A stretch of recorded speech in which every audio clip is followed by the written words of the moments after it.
Young people are always involved in transformational and revolutionary movements around the world. And when those movements grow powerful and disruptive and present a serious threat to power, we have seen that teenagers are not exempt from state crackdown, because when states get serious about protecting their interests, they don't take pity on people because they're not yet legal adults. Keep your hand on your gun. Don't you trust anyone. Keep your hand on your gun. Don't you trust anyone.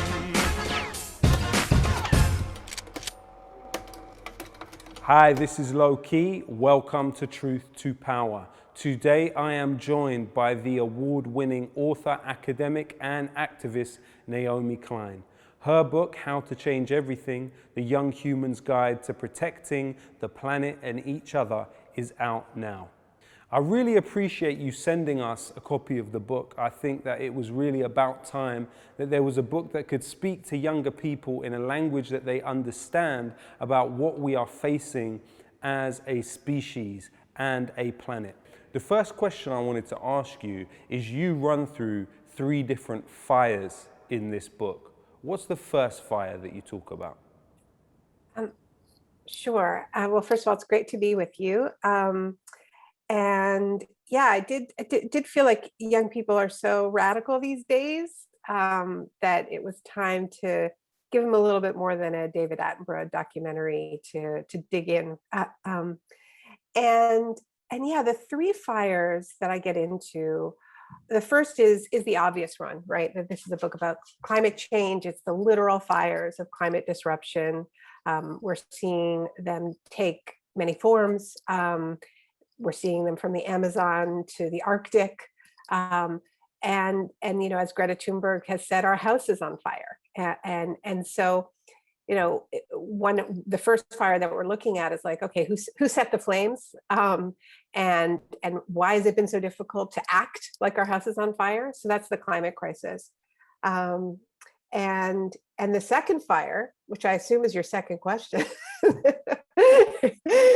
is you know, the less literal fires, but they do sometimes get literal, and those are the fires of rising white supremacy, of rising ethno-nationalism around the world at this same time, and we're seeing those take many forms as well. Yeah, so that's. Do you want to talk about the third fire? Well, I mean, it made me think of the famous Eduardo Galeano quote, where he said, "We say natural disaster as if nature is the executor and not the executed, as if nature is the criminal and not the victim."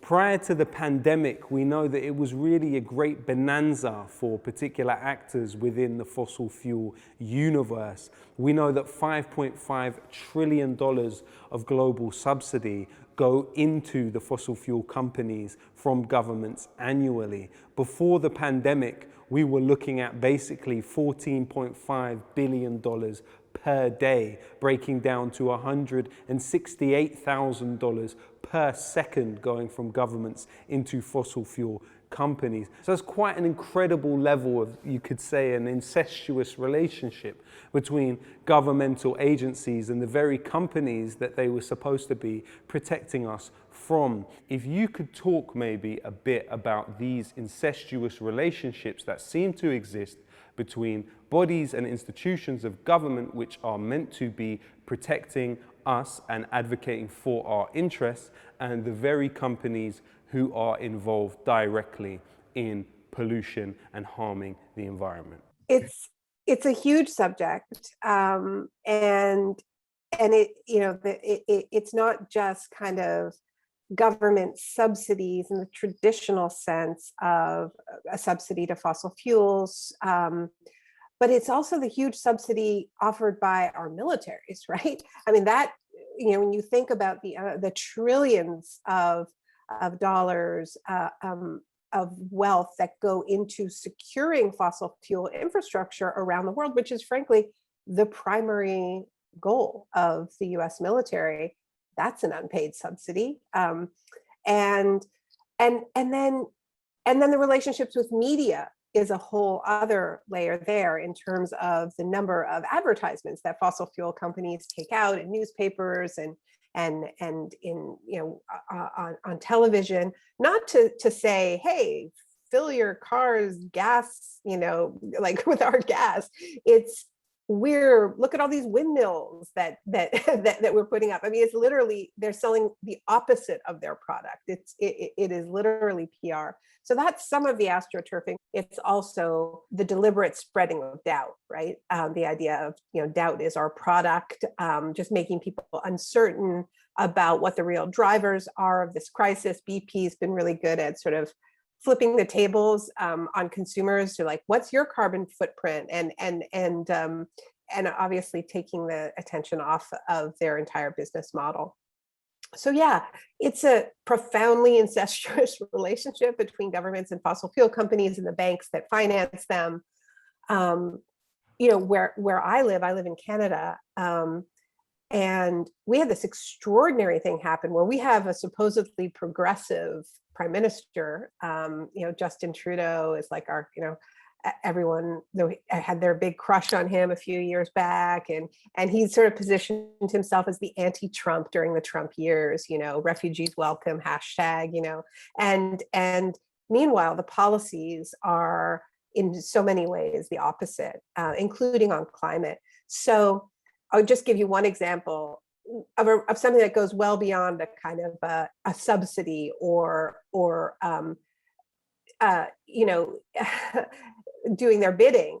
There was a pipeline that an American company was trying to build in Canada from the tar sands, which produces some of the heavy oil, very, very high carbon, just to extract it, let alone burn it. And there was so much opposition to this pipeline from the Alberta tar sands to the coast of British Columbia, where I am, and particularly from Indigenous people who said, you don't have consent to build this pipeline through our land, that the American company pulled out, Kinder Morgan. They said, look, this is too high risk. We're not even sure there's a market for this heavy crude anymore. We're out. And then the Trudeau government bought the pipeline for, I think, something like $6 to $7 billion, but it's going to end up costing way more than that to expand it. And so they just stepped right in and said, we are doing this in the national interest. And this is what a lot of governments do. They define they equate the interests of private fossil fuel companies with the so-called national interest. And that is why they do these extraordinary things, well beyond subsidies, like in the case of the Trudeau government, going in and actually buying the pipeline and doing the work. Yeah, it also makes me think, when looking at that incestuous relationship between the causes of pollution and the state, and even the parts of the state which are responsible for causing the most pollution. We know that the US military is the largest consumer of fossil fuels in the world. The British military is also a bigger polluter than at least 120 countries around the world. Declassified over here did a great study that found formerly employed people by the intelligence services and the MOD went directly into working for companies like BP and Shell, and seemingly back and forth. I remember with Steve Bannon, actually, at one point, what he said was, we underpin through our military bases the entire economic system and the passage of goods throughout the world.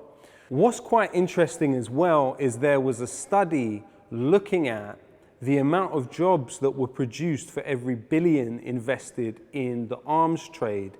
And what you have is about 11,200 jobs produced in the arms trade for every $1 billion put into it. And that is, of course, the big stick that they whack people over the head with. But the same study found that every $1 billion invested in clean energy, you produced about 16,800 jobs. And almost 30,000 jobs could be produced with the same $1 billion if they were invested in education. What I think would be great to look at also, because in some way it leads up to the next fire, if you could expand a bit on the manufactured hate of the second fire. Yeah, I think what you're saying is really interesting around the jobs, just before I go there, because it is true that you create so many more jobs. So if it were just about jobs, we'd have a very different economy, right? You create many more times the jobs when you invest in particularly energy efficiency creates a huge number of jobs, public transit, renewable energy, and then these low carbon sectors, right? As you say, like education, nursing doesn't burn a lot of carbon. We can invest in those and we can create many, many more jobs. And these are the jobs that actually increase quality of life. You'd think we know it makes people happier. So that would tend to lead them to re-elect the governments that did those things. So there's something else driving it, right? And I think part of it is just, these are extremely profitable sectors, right? There's the fossil fuels, a company like Exxon at its peak, made $42 billion in profits, right? Making weapons is incredibly profitable. And so there's all of this excess profit that then goes into lobbying, right? And that's what those other sectors haven't been able to do, right? Because they're more decentralized. You don't have just a few large players who make massive profits and then are able to reinvest a portion of those profits into buying off politicians, and not just buying them off, right? Like there's a double dynamic where on the one hand, they're able to underwrite political campaigns and reward politicians that push through the policies that they like. But they're also able to punish the politicians who don't do their bidding with attack ads and by funding their opponents. So politicians both want their money and are afraid of the kind of punishment that they can mete out on them. So that's why I think one of the things that we've been trying to do with the fossil fuel divestment movement is kind of turn these companies into pariahs, so that not only do you not want a university or a church to put their endowment in with these companies, but the real goal is you don't want politicians it becomes a scandal to take money from these companies, right? And eventually, it shouldn't be legal to be taking money from weapons manufacturers or oil companies or any of the drivers of chaos on our planet, or maybe from corporations, period. I mean, ultimately, I think politics should be publicly funded. It shouldn't come from private corporations. That's a separate conversation, I suppose. But yeah, in terms of what is going on with that second fire, I think that it's a combination of factors where we are 50 years into the neoliberal experiment, where people's lives are more precarious and are angry and are looking for someone to blame. So it just makes sense to tap into that precarity for people in power to just go, like the anger is going to go somewhere, right? Like it'll either go up to the people who created the crisis, or you can play the look over there, look at that guy, he did it to you, he stole your job, and obviously all about that in the UK because this has been the Tory playbook for a really long time. It's always better, more politically expedient to say blame the immigrant than it is to say blame us because we're the ones who created this. So that's the game that's being played around the world, whether it's in Hungary, whether it's in India, every government knows how to play this game. And the more precarious life becomes, including the awareness in the background, whether it's conscious or not, that our very home is unstable, is in crisis, the more we are looking for some kind of certainty, some kind of plan. And so maybe the plan is let's have a Green New Deal and actually get at the real solutions, or maybe it's let's make America great again and let's build a wall. It's going to go one way or the other. But nobody who's peddling status quo is going to get anywhere in a world as unstable and crisis laden as this. So everybody has to have some kind of a plan. And for the right, the plan is to scapegoat the most vulnerable. And so that, I think, is a big part of the reason why we're starting to see more explicit kind of eco-fascism, right? Where, like Marine Le Pen and what used to be the Front National in France is really, it like links a hyper nationalist, racist, xenophobic project with ecological destruction. They're like, look, climate change is real. That's why we need to protect France. That's why we need to fortress Europe, and keep out the hordes. That's their form of climate action, you know? In lots of ways, I think we shouldn't worry. We shouldn't even really talk about climate change denial anymore. It's really quite marginal and getting more marginal every day. What we really need to worry about is what happens when you have people who have this intense hierarchy of humanity already, a supremacist worldview that puts their in-group at the top and already is discounting human life in lots of ways. What happens when that worldview intersects with the reality of climate change? And then you're like, oh yeah, so some countries are going to drown, right?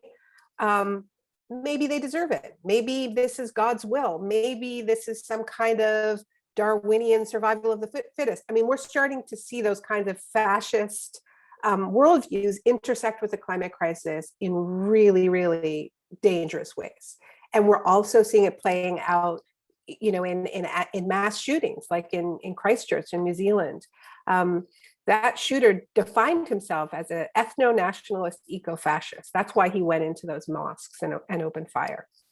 He inspired a guy in Texas to go into a Walmart and open fire on Mexicans who were shopping at that Walmart. It's a Walmart that people cross the border to shop in. It's also a place where Mexican immigrants shop. And he, in his manifesto, was very clear. He said, there's an ecological crisis.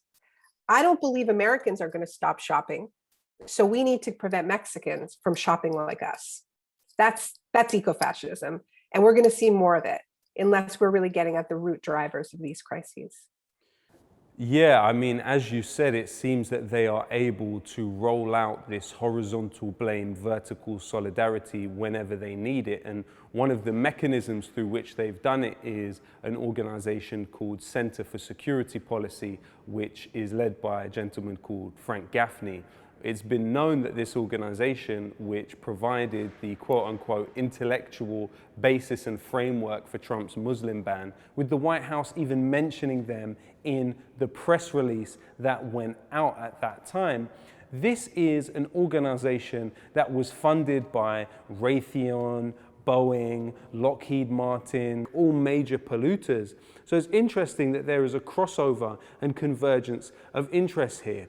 Also, we look at Anders Breivik, who you talk about in the book. 13 times in his manifesto, he quoted a think tank called the Middle East Forum. Now, the Middle East Forum seemed to be the recipients of funds from an organization, Donors Capital, which is known to be a funnel through which the Koch brothers often put their money. Over here in Britain, you have one of the biggest pushers of pogrom-like Islamophobia, Tommy Robinson, also being funded by the Middle East Forum. So it very much plays out, as you said in this chapter, that the convergence of interests can push a society towards inward insular thinking. So the way in which people's gaze and people's attention is being directed towards the vulnerable and away from the powerful is really quite interesting. If you could break down the third fire for me, please. The third fire are the movements, the social movements that are coming together and demanding this kind of intersectional response to the climate crisis. I'm sorry, my dog is barking. There's probably a human at the door, which she's very against. And she's been desocialized by COVID. And as we all have, I think. Yeah, so I think, you know, look, there's been a climate movement for a long time. There's a few things that really shifted in the last couple of years. One is the arrival of this incredible youth-led climate strike movement, which is using the power of the strike, right? Not only just going to a protest, but young people saying, look, our job is to go to school, and we're going to withhold our labor because we don't believe that you are building a future that we should be prepared, you know, that we're going to be prepared for by just being good little boys and girls and in between and, you know, neither or, and just studying, you know, for this future and studying science when you don't take science seriously enough. to act on the climate crisis. So that urgency that young people have brought is transformational. The numbers are like nothing we've seen before in the climate movement. But the other big shift is that, and I can hear, I think things are a little bit different in North America than they are in Europe. The Sunrise movement, which is a youth-led movement, they talk about building a youth army for demanding climate action. They aren't just demanding sort of generic climate action, which is what a lot of green groups have done in the past. They're demanding a Green New Deal. They're demanding a very specific framework that is about creating good jobs and a livable future, that embeds racial justice at the center of it, that says that the communities that have gotten the worst deal under the extractive economy need to be first in line to benefit from this transition. And so they've been able to build a much more diverse, much broader movement, because they're not asking people to choose between caring about police violence, caring about wars, caring about whether or not they're going to be safe in their schools, and climate action. They're saying this is a holistic response to these overlapping and intersecting crises. And that's brought a huge amount of energy. And they've also engaged in electoral politics in a way where they are supporting candidates who support these policies, like the so-called squad, right? And so there's a kind of an inside-outside pressure pincer right now, which is really needed, I think, everywhere, where you've got the movements on the outside that are being disruptive, and you've got a few people on the inside, a growing kind of cohort of politicians who ran on, ran to be insurgents within the Democratic Party. People like Alexandria Ocasio-Cortez, Ilhan Omar, Rashida Tlaib, now Jamal Bowman, Cori Bush. The squad is growing. Nina Turner, who was sort of Bernie Sanders' deputy, she's running to go to Congress. And that pincer is what is producing some bold policies out of the Biden administration. It's not enough yet, but that's the third fire, right? It's not satisfied with greenwashing, nice words. It's really like, if this isn't going to lower emissions to win us a safe future, we're not really interested in applauding you. And that's a big, big difference, because, I've been covering this and writing about it and being part of the climate movement for a long time.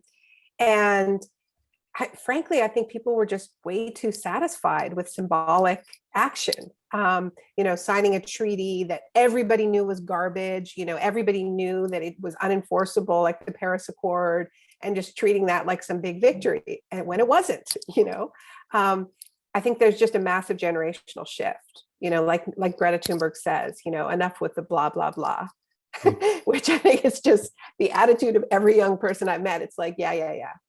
We all know you can give a good speech, Yeah, I mean, you had 1.5 million people walk out of school and participate. Here you had a few thousand. You had a really large amount of young people participating. But what we have seen since that is something I would be interested to know your opinion on. So initially there was a document that was leaked to The Guardian from British counterterrorism police. They placed Extinction Rebellion among many different groups. Some of them environmental, anti-war, anti-racist groups that were defined in this document as extremists and worthy of reporting a young person to the government's Prevent program for. Now, Prevent costs around £50 million per year. It allows and has the space within it for 3-year-old children to be questioned by police without the presence of their family members, or without their family members being informed initially. But what we saw with this document was the application of the same type of parameters of expression that were applied to Muslim students being applied to people that care about the environment. Now, initially, Extinction Rebellion were included as an extremist group to say that if a child was seen wearing their badge, talking about them, for example, if they neglected to attend school or participate in planned school walkouts, then, of course, this was following the school walkout, this would be considered bacteria for them to be reported to prevent. We also know that in 2019, a 13-year-old student was questioned under the prevent duty merely for mentioning the word eco-terrorist in a classroom debate about the environment. How is it that a campaign that so importantly mobilized so many young people seems to be being securitized? You have the British government passing legislation and banning texts that could be defined as anti-capitalist. Technically, this would certainly include something like your book No Logo or shock doctrine and most of my music. My music has actually been used in prevent training sessions, I've been told several times. I don't know what context they are using it in. But the idea that this material that talks and thinks critically about the structure of our society, and let's not forget that children in this country only got corporal punishment made illegal by going on strike several decades ago. When we know that there is this tradition of student activism, both within schools and within universities, forcing growth of society, how can we respond to this attempt to really securitize this issue? Well, first of all, it's not new. And, the idea that young people are protected, it's just, history doesn't bear it out, right? That young people are always involved in transformational and revolutionary movements around the world. And when those movements grow powerful and disruptive and present a serious threat to power, we have seen that teenagers are not exempt from state crackdowns. Like the shock doctrine, as goes into military coups everywhere from Iran to Chile. And horrifyingly, many of the disappeared were 18, 19-year-olds, even younger. In Argentina, there was a period where the state was so anti-communist that they banned group projects in school because they thought that getting students to cooperate with each other on a project as opposed to just pursue their own individual grades was like latent socialism. And so when students, high school students, middle school students would organize, against things like fare hikes for public transit, they were arrested, tortured, disappeared. So there's a history to this. We shouldn't act surprised. We shouldn't be naive, because when states get serious about protecting their interests, they don't take pity on people because they're not yet legal adults. One thing I would also add, and I know that the British government is trying to find all kinds of ways to use the pandemic to ban protests of various kinds. I get the shock doctrine bat signal on Twitter all the time. And it's frankly, there's too much of this going on for me to really keep track of. But, when it comes to climate action, whenever a group is truly effective, it starts facing this kind of state surveillance and criminalization. I mentioned indigenous opposition to pipelines in North America. Indigenous people who have been opposing these pipelines to protect their land and water and our entire planet are facing slews of lawsuits, petty lawsuits, tying them up in court, forcing them to spend all their time, raising money to pay lawyers, right? This is happening in Canada, it's happening in the United States. I hate to say it, but in some ways it's a kind of a sign of success. Another example, more recent, with the student climate strikes in India, Disha Ravi, 22 years old, she brought Fridays for Future to India, started the movement in India where they would go on strike every Friday. Well, when the Indian farmers started their mass mobilization against Modi and his farm laws, they said, this is a climate issue. Farmers are on the front lines of climate disruption. They're the ones losing their livelihoods. And now the Modi government is making life impossible for them, which is going to lead to corporate consolidation in farming, which is terrible for the environment. And so Disha Ravi was one among other young climate activists who stood with those farmers. When there was international solidarity and Greta tweeted her support, well, suddenly Disha found herself ensnared in this Kafkaesque trial. She was imprisoned for 9 days. Other young activists are being investigated. So when movements get powerful, this is what happens. And this has everything to do with the farmers and the kind of international solidarity that we need to see more of. But I don't think that we should be surprised that as this movement gets strong and really presents a threat to power, that it's facing this kind of opposition. I just also wanted to speak about the fire at Grenfell. I live next door to the tower. A friend of mine died in there with his entire family. I was there on the night.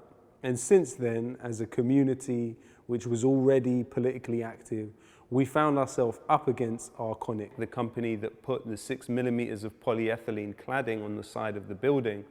This is a company that not only constructs buildings, but they also worked on the construction of the F-35 fighter jet.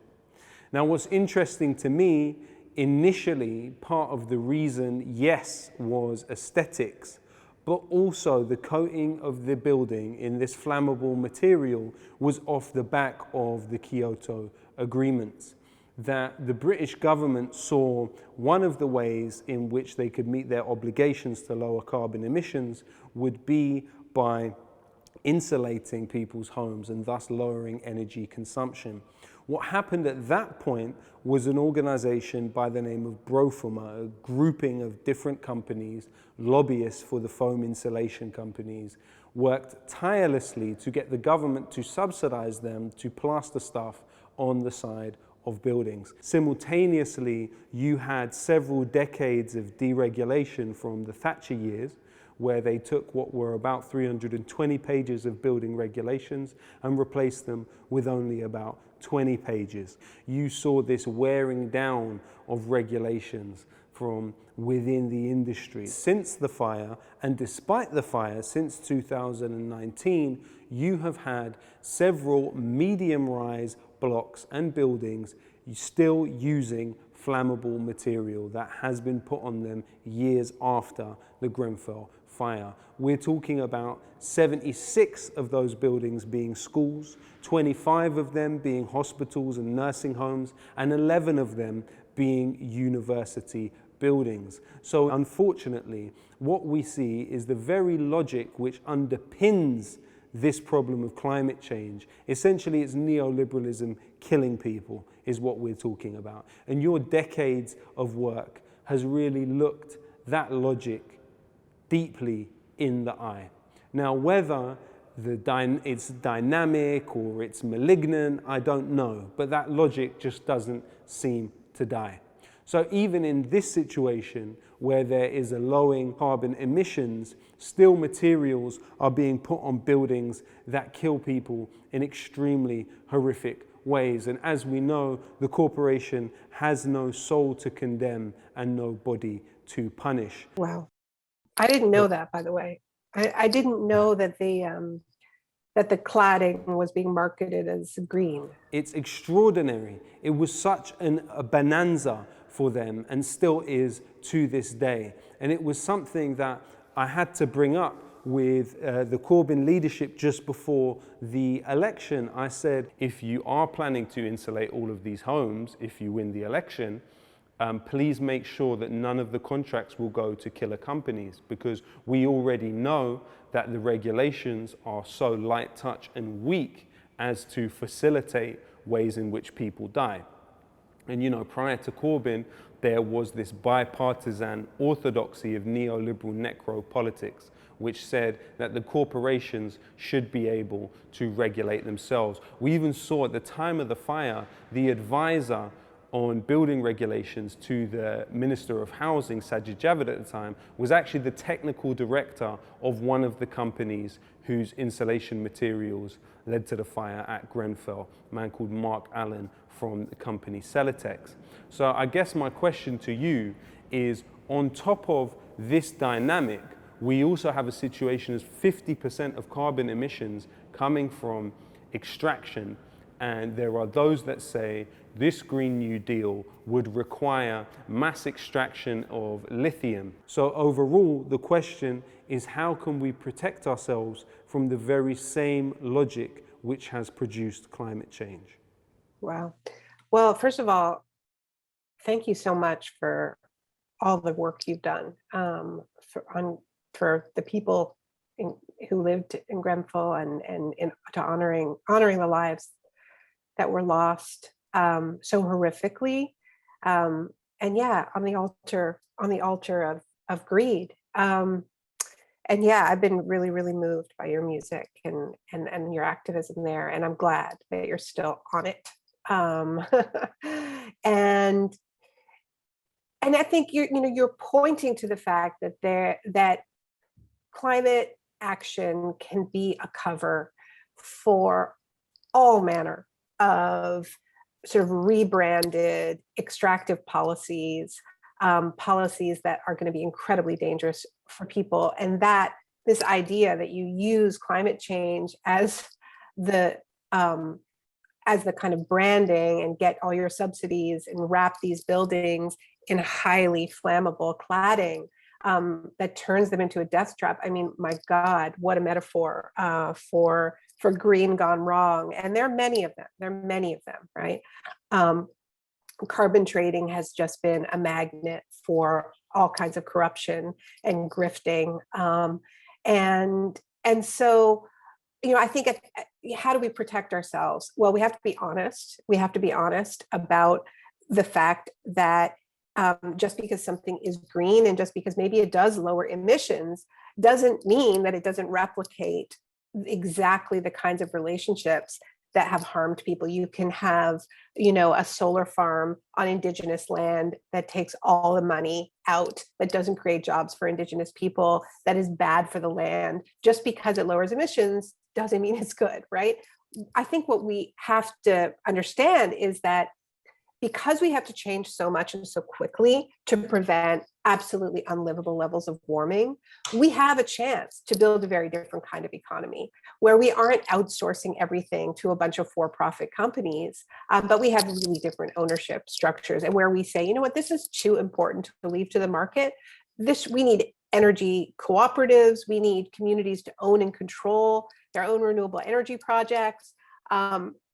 We want communities to do the work of energy efficiency. We want to have all kinds of different ownership structures beyond the for-profit corporate model. We want sectors that are decommodified and taken away from the market entirely, whether it's water, whether it's food. This is what the Indian farmers are fighting against. These are neoliberal reforms where protections that said, look, food is too important. We're going to guarantee your prices. It's important to have farmers on the land. That's what Modi's trying to strip away. And they're saying, no, we want this to be decommodified, right? Those are the kinds of fights that we need to support, identify, and build from. And there's going to be so many of them. But at its heart, we have to be honest that it isn't just about flipping a switch from like dirty energy to clean energy. We have to live differently, and we have to we over consumers wherever we live. And there are over consumers in every country, but there are way more of them in countries like the UK and Canada, where I am, in the US. We need to consume less, so it isn't just like we get to live our exact same lives. And, Arundhati Roy, I always quote her. She says, the elite environmentalists ask the question, how do we change without changing? Mm-hmm. And I think that is really honestly what a lot of the environmental movement has been selling people, the idea that we can have change without changing. We'll just substitute an electric car for, your fossil fuel burning car, and we'll substitute, renewable energy for your fossil energy, but nothing else will change. And the fact is, we are over consuming.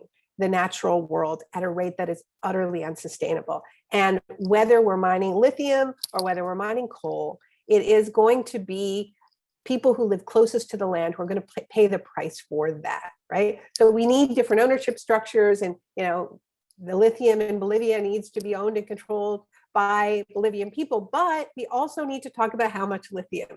We really do. And I am a champion of the Green New Deal because I think it gets us on the right track. It's the scale that we need, but I think we still are not talking enough, even within those of us who are talking about a democratic socialist Green New Deal. We're still staying away from the more uncomfortable questions around, like, how much do we fly? How much do we consume? We're still adding, but not subtracting. And where I think COVID can be a kind of a teacher is we have lived through this year where we have seen the centrality of the care sectors, right? We have seen how much we need and cherish the people who are caring for our elders, and help us care for our kids so that we can work. And these are jobs that are overwhelmingly underpaid, often unpaid. It's work done by women. It's overwhelmingly work done by immigrant women, depending on the sector, but particularly home care work and elder care. And these jobs don't burn a lot of carbon. And we can make sure that they burn even less carbon. It's why, I met with Jeremy and the rest of the labor team the last time I was in the UK, and they were saying, well, we don't like the term Green New Deal. We want to call it green industrial strategy. And I said, why does it have to just be industrial? Like, yeah, we need a green industrial strategy, but what about the care economy? What about all the work that women are doing? Because we do need to contract, actually, the industrial part of our economies and the consumption parts of our economy. Doesn't mean we eliminate them, but we do need to scale back the parts of our economy that are based on extraction. But we can expand and reimagine the parts of our economy that are based on caring for each other and not just getting profits and extracting wealth. Unfortunately, I wasn't able to convince them, but I'm excited that there are people in Congress now, like Jamal Bowman, who's a former high school principal, who's introducing a Green New Deal for schools. And this is where things like what you're talking about with the cladding. I mean, this is where this is where the kind of rubber meets the road, to use a fossil fuel metaphor, where it's going to be like, okay, well, who's producing these materials and who's benefiting? And it can't just replicate these incredibly unjust economic relationships of the present and the past. Fantastic. That was a great answer. Thank you, Naomi. Okay, good. Now, in many ways, we look at the pandemic and we find that remittances have gone down 28%. We also look at the ways in which big tech companies have sought to reconfigure society. This relationship has been normalized between us and our contraptions are not only simultaneously a camera through which we record things, but also a camera which records us. It's not only a speaker through which we can speak to others, but it's also a speaker that records us, and the information that generally is derived from our activity on these contraptions is used to build data points about us through which we can be more successfully sold products. And so, the founder of OkCupid said that people need to face it, that every single day they are on the internet, they are subject to hundreds of experiments without even knowing. We have previously seen those refer to smart technology as surveillance marketed as revolutionary technology. So this relationship between us and corporations who own 5,000 data points about each of us has sharpened. We have no digital self-determination. And this period has been used to deepen that configuration of society. Your intervention on this was essential in helping us see that. If you could just break down how that process has played out. Yeah, I think you're talking about a piece that I wrote called The Green New Deal, which is kind of what has been happening during the pandemic, as opposed to a Green New Deal, which is, tech companies that we're already, pretty far down a road of selling a future where we do everything via our phones, as you say, or via laptops.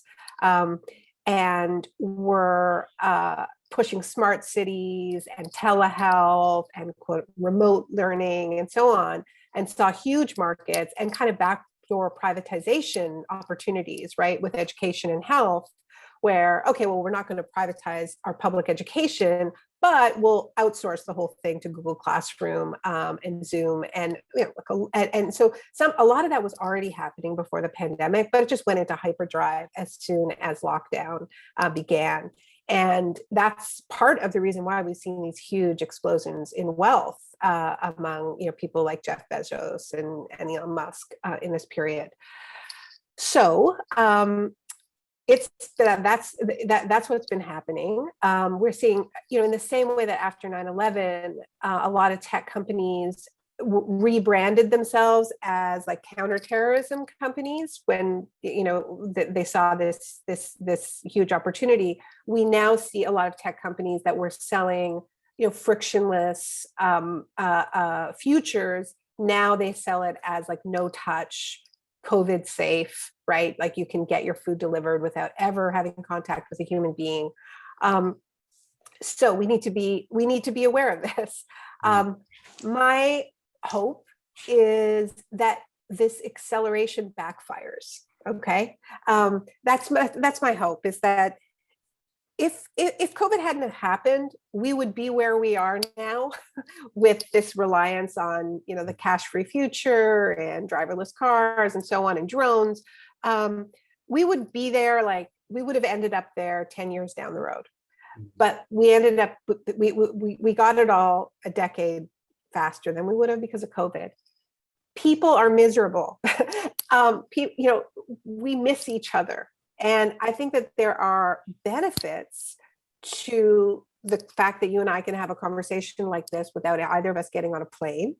So we need to recognize that COVID has revealed that the internet is infrastructure. It is essential that we all have access. There's been a huge digital divide. We need a digital commons, and we need to break up these tech companies. We need to regulate them and so on. But we also need to just take more of our lives offline. Like, sorry to be an old lady here, but I say this to my students at university. Like, they are not, they know this isn't healthy. And whereas maybe before COVID, when their parents told them to go outside and get some fresh air, they were like, leave me alone. Now they're like, this is not working for me. It is not working for me to spend my whole day learning on Zoom and then talking to my friends, on Snapchat or whatever it is. They are longing for real world connections. And so this is one of the things, and just to wrap up, because I really do have to go, this is one of the things that I'm most excited about a Green New Deal, is that if we go back to what the original New Deal did, some of the programs that are most exciting were programs like the Civilian Conservation Corps or the National Youth Administration, each of which employed millions, not thousands, but millions of young people over a decade. And these were people like 18, 19, 20, 22 years old, who were severely impacted by the Great Depression. Their families didn't have any money. And they went out and built public parks, dug swimming pools, created, the infrastructure that actually makes life better for people. The Civilian Conservation Corps planted more than 2 billion trees.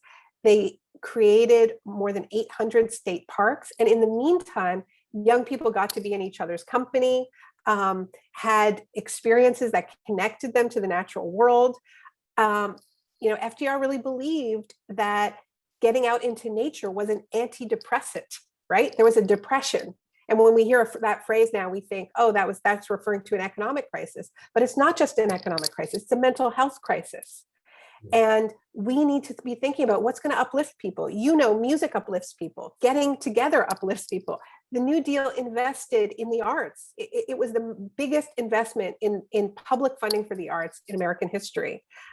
So let's invest in the things that actually improve our quality of life, make us happy, not in more screens, because actually it's making us miserable. We need to recognize that we have a digital commons. We need to give people the basics in order to lead the lives that modernity has produced. But we also need to say, actually, we need to get together without these screens. And politically organizing in our communities as well. Thank you so much for your time, Naomi. I really, really appreciate it. I hope that you can come to London soon. I think I can still come to Canada, but as far as I know, I'm banned from the United States. So I wouldn't see you there anytime soon. Thank you. Thank you for all of your work.